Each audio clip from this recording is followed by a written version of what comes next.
What's going on, guys? Your boy, Coach Anthony, of course, none other than world-class professional fighter, Fast Eddie Chambers. And today we're going to talk about common mistakes that boxers make. Now, this is really geared toward the beginner boxer, but I see even some of you, amateurs and professionals making these mistakes, and honestly, it pisses me off. And we're going to go ahead and clear them up today. All right, obviously, I don't need these anymore. I mean, I done flipped out. Sorry about that, guys. All right, so the first thing, let's start off right off the rip. The stance is off. You got the guy standing straight up, the chin's way up in the air. He's all square, a complete target, right? We got to get the stance right, guys. We need the toe-heel alignment, okay? Show them that toe-heel alignment for Christ's sake. All right, you got the toe-heel alignment, all right? We're going to go ahead, we're going to bring the hands up, but we're not going to bring them too high. You got guys, keep your hands up, and their hands are way up here, and the body shot is all exposed, right? We want to protect the body and the head, so he keeps his hands in a spot where he could protect both. The chin is tucked, okay? The chin is tucked, all right? But he's not tucked to where he's uncomfortable. Stay nice and comfortable, Eddie, all right? The ball of the back foot is not on the floor. I've literally seen people tell me and DM me and say that the heel being on the ball of the back foot is incorrect and it has to be flat. Eddie, you've had almost 50 professional fights. Can you imagine fighting with the ball of your back foot flat at all times? I just want to go over that. Don't take my word for it.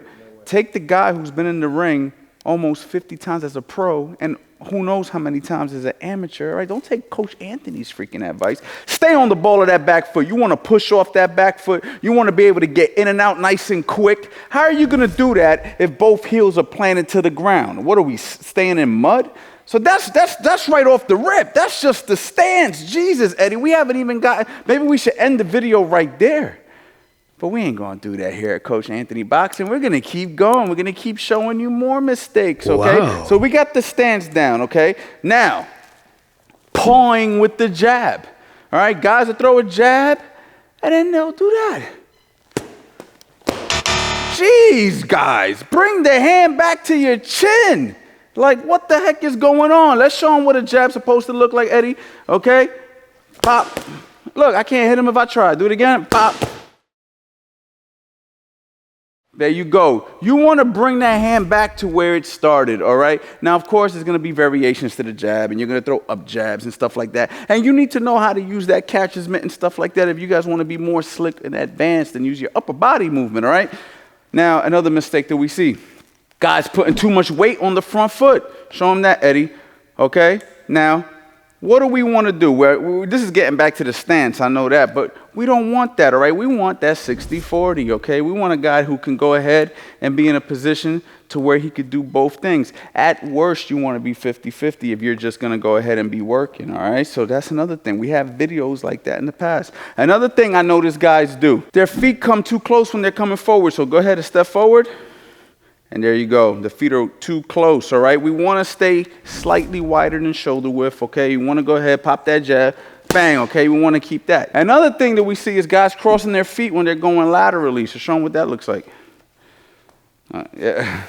I don't even know how to do it. Yeah, Eddie's such a good boxer. He doesn't even know how to make the mistake, all right, guys? You don't want to do this. You don't want to cross your feet. What are you going to do when you're in this position? Are you going to hit something? You're not going to hit nothing from that position, okay?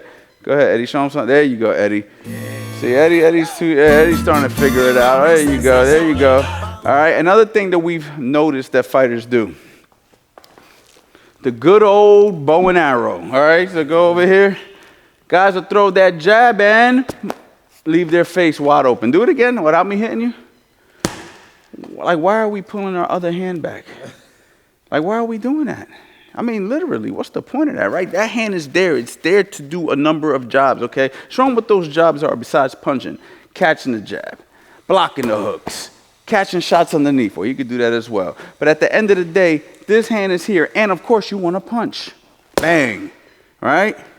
Bang, all right? So how are we going to do that if we're bringing our hand all the way back here, all right? Standing straight up. Guys standing like this. We need those knees slightly bent if you want to be effective, all right? Guys are always standing up. Guys are looking too straight up, all right? We want to bend those knees. We want to be in a nice solid foundation before we punch so we can be effective, okay? Another one that we see a lot of guys make, pulling straight back. So, of course, guys who are slick or attempt to be slick, you know, try to pull counter, try to use head movement and all that stuff. But what do? They'll throw a 1-2 or something, and then they'll do what? Go straight back. Okay, pulling straight back is going to get you knocked out. All right, can you think of any situations where you've seen guys do that? Every day in the gym. Prince Nazim. Big steps, huge steps. Oh, big steps. Oh, we talk. Oh, okay. Big steps. He's talking about different things. He's talking about different things. But, well, this is a famous pro fighter does this. We talk about Earl Spence. Oh, okay. And I think I'm no dig on him. I'm actually a fan. But at the same time, when he throws a lot of his punches, he picked Errol Spence to beat Terrence Crawford, and I picked Terrence Crawford for the record. We're not going to talk about that. You can see it on my live stream. But anyway, go ahead. But I think one of the biggest issues that he has is he steps too wide, too big. Tries to cover too much ground in one shot. And I think that sometimes that hip line, those hips, his legs being under him kind of gets out of whack, and it just puts him in a bad position. So just demonstrate how it looks, and then we'll have a video of Errol Spence jabbing. Fast, explosive jab to the head and the body.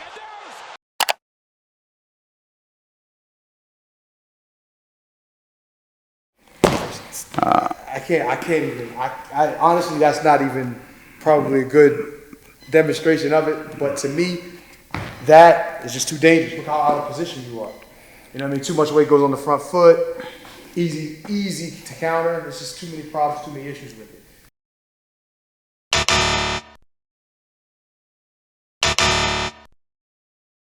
If you're in a control situation with your hips under you, you take the short step. So much better. So much more you can do offensively and defensively.